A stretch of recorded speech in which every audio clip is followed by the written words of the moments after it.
Public voice, ಸಾರ್ವಜನಿಕರ ಧ್ವನಿ. ಈ ಭಾಗದ ಶಾಸಕ ಅಧಿಕಾರದಲ್ಲಿದ್ದಾರೆ ಅಷ್ಟೇ.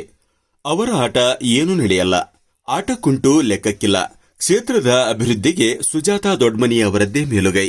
ಅವರು ಮನಸ್ಸು ಮಾಡಿದರೆ ಮೆಕ್ಕೆಜೋಳ ಖರೀದಿ ಕೇಂದ್ರ ಪ್ರಾರಂಭವಾಗುವುದರಲ್ಲಿ ಯಾವ ಸಂದೇಹವಿಲ್ಲ ಎಂದು ಪಂಚಮಸಾಲಿ ಸಂಘದ ರಾಜ್ಯಾಧ್ಯಕ್ಷ ಸೋಮನಗೌಡ ಪಾಟೀಲ್ ಹೇಳಿದರು. ನೀನ ತರ್ತೀನಿ, ಸಿಪಿಐನು ನೀನ ತರ್ತೀನಿ, ಒಂದು ಪೊಲೀಸ್ ವರ್ಗಾವಣೆಯನ್ನು ನಿನ್ನ ಕಡೆಯಿಂದ ಸಾಧ್ಯ ಐತೆ. ಯಾಕಂದ್ರೆ ಆಡಳಿತ ನಿಂದು. ನೀನು ಏನ್ ಹೇಳಿ ಎಂದು ಕರ್ಕೊಂಡ್ಬರ್ತೀನಿ, ಕರ್ಕೊಂಡ್ಬಂದು ನಮ್ಮ ಲಕ್ಷ್ಮೇಶ್ವರಕ್ಕೆ ಅಷ್ಟೇ ಅಲ್ಲ 21 ಜಿಲ್ಲೆಯಲ್ಲಿ ಮೆಕ್ಕೆಜೋಳ ಬೆಳೀತಾರೆ. ನಾನು ಕಾಮರ್ಸ್ ಲೆಕ್ಚರ್. ಪ್ರತಿ ಸಲ ವಿದ್ಯಾರ್ಥಿಗಳಿಗೆ ಅದರ ಪಾಠ ಹೇಳ್ಬರ್ತೀನಿ. ಏನಂದ್ರೆ ಮೆಕ್ಕೆಜೋಳದಿಂದ 41 ಬೈ ಪ್ರಾಡಕ್ಟ್ ಆಗ್ತವೆ. ಮೆಕ್ಕೆಜೋಳ ಬೆಳೆದವ ಸಾಲದ ಸೂಲಲ್ಲಿ ಅನ್ಕೊಂಡು ಹೋಗ್ತಾನೆ. ಮೆಕ್ಕೆಜೋಳ ಖರೀದಿ ಮಾಡಿದ ಮಹಡಿ ಮೇಲೆ ಮಹಡಿ ಮನೆಗಳನ್ನು ಕಟ್ತಾನೆ. ಮೆಕ್ಕೆಜೋಳ ಮಾಡಿದ ಮಗ ಶಾಲೆ ಓದ್ಲಿಕ್ಕ ಆಗುದಿಲ್ಲ. ಮೆಕ್ಕೆಜೋಳ ಖರೀದಿ ಮಾಡಿದ ಮಗ MBBS ಓದ್ಲಿಕ್ಕೆ ಸಾಧ್ಯ ಆಗ್ತದೆ. ಈ ಹಿನ್ನೆಲೆಯಲ್ಲಿ ಸರ್ಕಾರಕ್ಕೊಂದು ಎಚ್ಚರಿಕೆ ಕೊಡ್ತೇನೆ.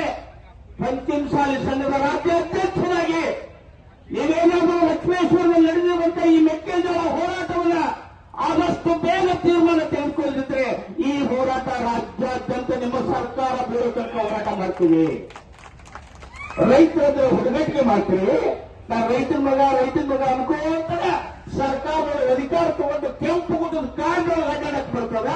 ಅವ್ರ ಸಮಸ್ಯೆಗಳನ್ನು ಪರಿಹಾರ ಮಾಡಕ್ಕಾಗುದಿಲ್ಲ. ನಿಮ್ಮನ್ನು ಬಿಟ್ಟು ಯಾರು ನಮ್ಗ? ಅದು ಇಂಗ್ಲೆಂಡ್ ಹೋಗ್ಬೇಕಾ, ಅಮೆರಿಕಕ್ಕೆ ಹೋಗ್ಬೇಕಾ, ಲಂಡನ್ಗೆ ಹೋಗ್ಬೇಕಾ, ಚೀನಾಕ್ಕೆ ಹೋಗ್ಬೇಕಾ? ನಮ್ಮ ಸಮಸ್ಯೆಗಳ ಪರಿಹಾರ ಕೊಡ್ರಿ ಅಂತ ಗಡಿನಾಡಿನಾಗ ನಮ್ಮ ರೈತರ ಮಕ್ಕಳನ್ನ ಕಾಯಕ್ಕಿಟ್ಟಿರಿ. ಇಲ್ಲಿ ಪೊಲೀಸರು ನಮ್ಮ ರೈತರ ಮಕ್ಕಳನ್ನ ಕಾಯಕ್ಕಿಟ್ಟಿರಿ. ಏನಾದ್ರು ಬಂದ್ರೆ ಲಾಠಿ ಚಾರ್ಜ್ ಮಾಡಕ್ ಹೋಗ್ತೀರಿ. ಅವರು ನಮ್ಮ ರೈತರ ಮಕ್ಕಳ,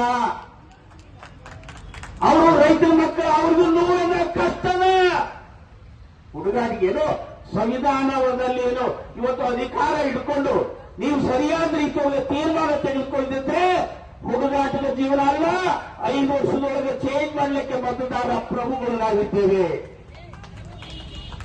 ಈ ಒಂದು ಹಿನ್ನೆಲೆಯಾಗ ಸುಜಾತಮ್ಮ ನಿನ್ನ ಪಾತ್ರ ದೊಡ್ಡದಿದೆ. ಈ ಗುರುಗಳ ಜೊತೆ ಸೇರ್ಕೊಂಡು ನಾನು ಬರ್ತೇನೆ ರಾಜ್ಯಾಧ್ಯಕ್ಷನಾಗಿ. ಎಲ್ಲಿ ಕರಿತಿ ಹೇಳು?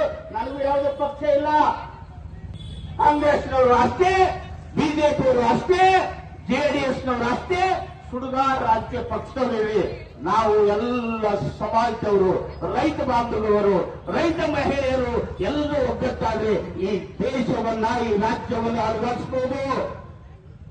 ಯಾರೋ ನಾ ಕಡೆ ರೊಕ್ಕ ಕೊಡ್ತಾರೆ ತಿಳ್ಕೊಂಡು, ಒಗ್ಗರಣೆ ಹಾಕ್ತಾರೆ ತಿಳ್ಕೊಂಡು, ಏನೋ ಒಂದು ಕೆಲಸ ಕೊಡ್ತಾರೆ ಅಂತ ಹೇಳಿ ಜೀವಿತಗಳಾದ್ರೆ ನಮ್ಮ ಸಮಸ್ಯೆಗಳು ಪರಿಹಾರ ಆಗುವುದಿಲ್ಲ. ನಾವ್ಯಾರು ನಮ್ಮ ತನವನ್ನ ಮಾಡಿಕೊಳ್ಳಾದ್ರೆ ಈ ಸಮಸ್ಯೆಗಳನ್ನ ಪರಿಹಾರ ಮಾಡಿಕೊಳ್ಳಕ್ಕೆ ನೀವೇನು ಹೋರಾಟ ಮಾಡಕ್ 14 ದಿವಸ ಆಗಿದೆಯಲ್ಲ, ಇನ್ನು 14 ಅಲ್ಲ 14 ತಿಂಗಳಾಗ್ಲಿ. ರೈತರಿಗೆ ಬೆಂಬಲ ಬೆಲೆ ಸಿಗಬೇಕು, ಸರ್ಕಾರದವರಿಗೆ ಖರೀದಿ ಮಾಡಬೇಕು. ಆ ನಿಟ್ಟಿನಲ್ಲಿ ಮಾಡದಿದ್ರೆ ಏನು ಆಗುತ್ತೆ ಅನ್ನೋದನ್ನ ನಡುವಂತ ಹೋರಾಟ ರೈತ ಬಾಂಧವರು ಮಾಡಿ ತೋರಿಸಿದ್ದಾರೆ. ಪೊಲೀಸ್ ಸ್ಟೇಷನ್ ಸುಟ್ಟಿರುವಂತಹ ಹೋರಾಟ ಮಾಡಿದ್ರು. ನಂಜುಂಡಸ್ವಾಮಿ ಬಾಬಾ ಗೌಡರು ಈ ರಾಜ್ಯದ ಹೋರಾಟ ಮಾಡಿದ್ದು ಅನೇಕ. ನೀವೆಲ್ಲ ನೋಡಿದ್ದೀರಿ. ಈ ಹಸಿರು ಶಾಲು ಸಾಮಾನ್ಯ ಅಲ್ಲ. ಇದೇನು ನಾಟಕೀಯ ಧ್ವಜ ಅಲ್ಲ, ಇದು ಬದುಕಿನ ಧ್ವಜ.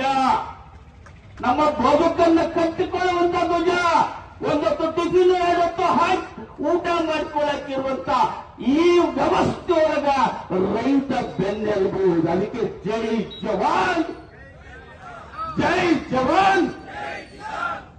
ಸುಜಾತಮ್ಮ, ನೀನು ದಯವಿಟ್ಟು ಇವ್ರ ಜೊತೆಗೆ, ಸರ್ಕಾರ ಜೊತೆಗೆ ಇಟ್ಕೊಂಡು ಆದಷ್ಟು ಬೇಗ ಈ ಸಮಸ್ಯೆಯನ್ನು ಪರಿಹಾರ ಮಾಡುವಂತ ಹೇಳಿ ತಮಗೆಲ್ಲರಿಗೂ ವಂದನೆ ಸಲ್ಲಿಸಿ ಮತ್ತೆ ಬರ್ತೇನೆ. ಸೋಮನಗೌಡ ಪಾಟೀಲ್.